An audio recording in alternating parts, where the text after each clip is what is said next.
当时的设计没有阳台，就是没有空间让你放啦。所以因为房间小细，小细啊，弄去外面嘛。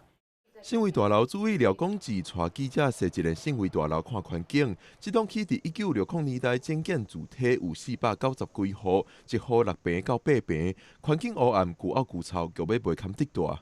有几户是根本没有办法住人的啦，迄规老水老切切吼，根本都无法度住。信义大楼无符合侪现代建筑法规，而且嘛因为设备老，常常因为安全问题，互台北市政府开单。对住伫遮的人来讲，拢是一种负担。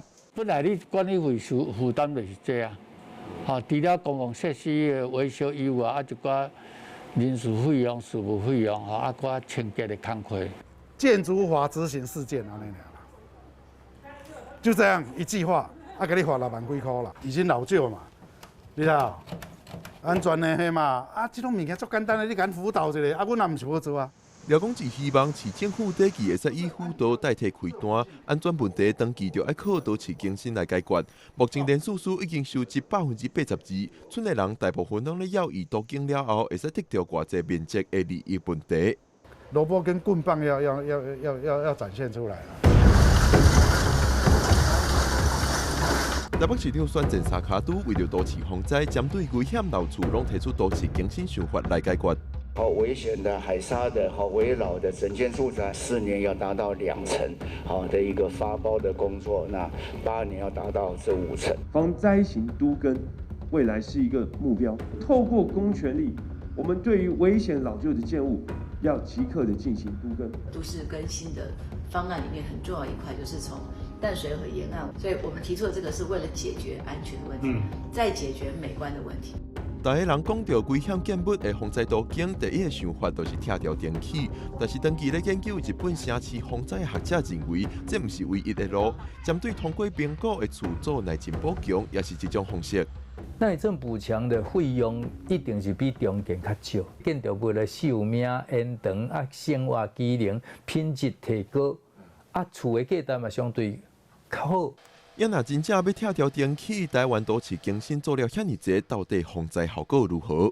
基地盖起来，你建筑物的机能改善，当然这嘛对防灾有帮助。都市防灾这个角度来看，应该是全面性的去看这个都市防灾的问题。比如讲一块土地，伊可能地势较低，伊可能有水灾的问题。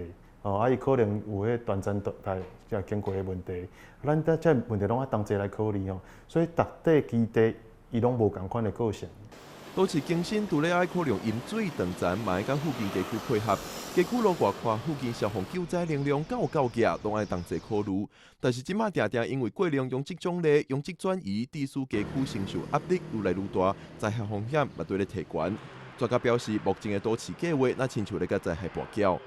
就会变做即马几啊倍的容积内底，入来人就愈来愈侪嘛，车嘛愈来愈侪，所需要这空间就愈来愈少，这个风险就发生啊。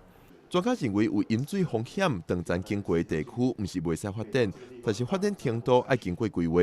北投这个地方，它要怎么样去发展到像现在这么高？它明明就是会淹水的地方，三角断层还从旁边过，上面还有土石流显示溪流。对民众来讲，阮到本来主题区，你要把它改做公园，伊一定会跳起来。9月底，台东玉里大地震，10月中北台湾风台做大水，引起各界对防灾关注。都市更新，毋但地方政府规划要看全面，中央嘛要提出相对应的法规来配合，也牵涉到民众利益优先的想法要改变。亲像信义大楼也卡伫这个问题。这么复杂的问题，多一个执政者敢做，到底安怎做才通解决呢？记者郭文祥随台北新北桃园报道。